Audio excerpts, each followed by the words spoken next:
প্রিয় দর্শক, আপনাদের সকলকে স্বাগত জানাচ্ছি। এর আগে আমরা গুলের রস সংগ্রহ করা হয় কিভাবে এবং সেই রস সংগ্রহের প্রক্রিয়া এবং আমরা সরাসরি সেই রস এর স্বাদ গ্রহণ করে দেখেছিলাম যে আসলে কেমন লাগে।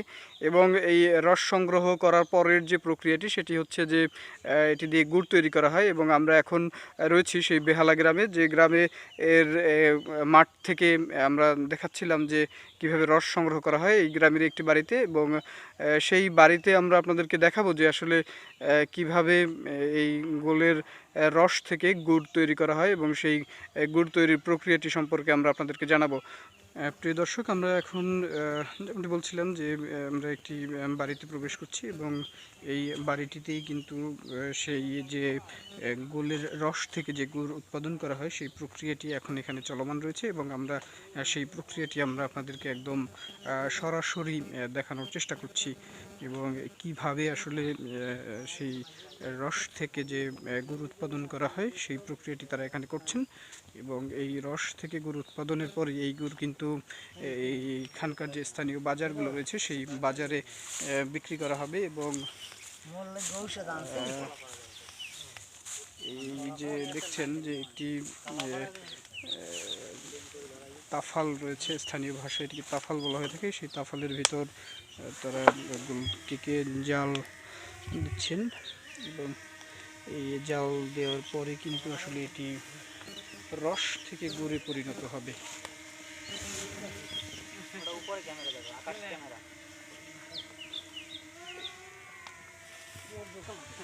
আপনারা দেখছেন যে এই তাফাল রয়েছে, গ্রামীণ একটি বড় ধরনের চুলা, সেই চুলার উপরে একটি ডোঙ্গা দেওয়া হয়েছে এবং সেই ডোঙ্গার মধ্যে সকালে যে রসগুলো সংগ্রহ করা হয় সেই রসগুলো কিন্তু এখানে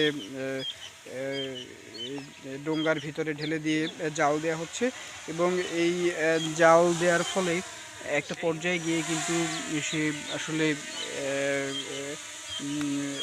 গুড়ে পরিণত হবে। যে সোহাগ হাফিজ রয়েছে, সোহাগ হাফিজ কিন্তু ড্রোন ফ্লাই করেছে। সোহাগ, একটু ড্রোনটা নিচে নামাও তো।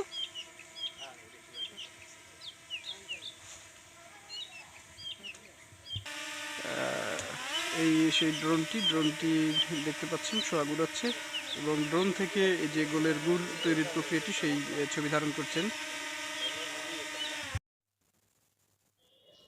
প্রিয় দর্শক, আপনারা দেখছেন যে আসলে যে চুল্লিতে করে আসলে গোলের রস জাল দিয়ে গুড় তৈরি করা হয় সেই চুল্লিতে কিন্তু এখন জাল দেওয়া হচ্ছে। এবং এই যে জাল দেওয়ার পরেই কিন্তু আসলে এখান থেকে গোলের গুড় তৈরি হবে। এবং আমরা একটা বিষয় একটু চেখে দেখতে চাই যে এই রস জাল দেওয়ার পরে যখন ঘন হয়ে আসছে তখন আসলে এই রসের স্বাদ কেমন। আমরা চুল্লির গরম রস তুলে নিচ্ছি একটি পাত্রে। এখানকার যারা এই গুড় উৎপাদনের সাথে জড়িত তারা আমাদেরকে সেই গরম রস চেখে দেখার সুযোগ করে দিচ্ছেন। একটু আমরা চেখে দেখব যে এই রসটি গাঢ় হওয়ার পরে আসলে এর স্বাদ কেমন লাগছে। এখন গরম রসটিকে আসলে ঠান্ডা করার জন্য একটি পাত্রে রাখা হয়েছে এবং এই পাত্র থেকে আমরা রসটি একটু ঠান্ডা হলে আসলে চেখে দেখব যে কেমন হয়েছে। রসটি ঠান্ডা হয়েছে এবং আমরা কিন্তু একটু রসটার স্বাদ গ্রহণ করছি। আমরা গরম রস চেখে দেখলাম এবং এখন এই রস থেকে যে গুড় উৎপাদন হয় সেই গুড় আসলে খেতে কেমন আমরা সেটিও একটু পরখ করব এখানে। আমরা যে রস জাল দিয়ে গুড় উৎপাদন করা হয়েছে সেই গুড় দিয়ে কিন্তু এখন মুড়ি মাখা খাচ্ছি। এবং এই মুড়ি এবং গুলের গুড় আসলে স্বাদ কেমন সেটি আমরা একটু খেয়ে পরখ করে আপনাদেরকে বলতে চাই যে আসলে এই গুলের গুড় এবং মুড়ি খেতে কেমন লাগবে। আমরা একটু খাচ্ছি।